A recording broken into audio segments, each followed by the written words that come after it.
महादेव जानी तो फागुन मापिया आए थे पाहिले से मंगला छोड़ा तेरा खीतो हो पाहिले से मंगला छोड़ा तेरा खीतो सावन भादो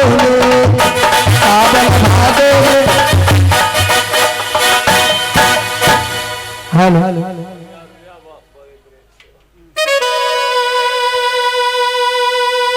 आहे प्रथम सुमर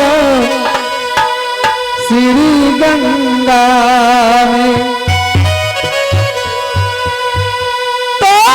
श्री गुरु शरण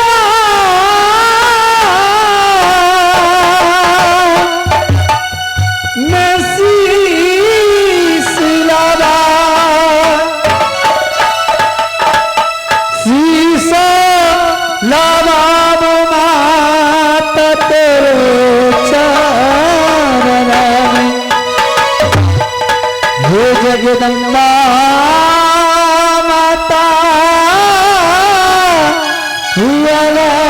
सहाय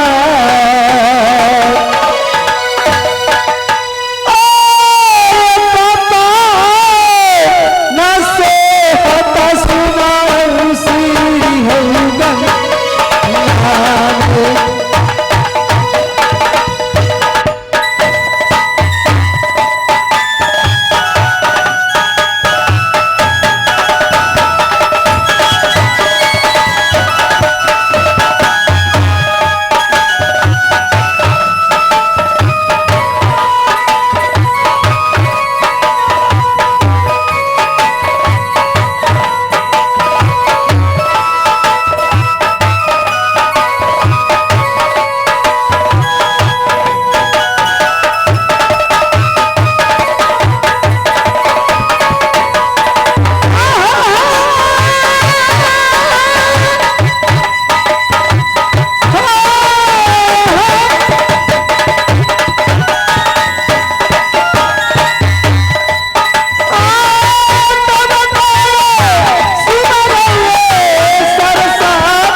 छरा मैया कंठ हई माता भूलिया छर देवी कंठ गई बासा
नैहर लागे किला नहीं नाम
ससुर जी की नाम बीरजासर सिंह,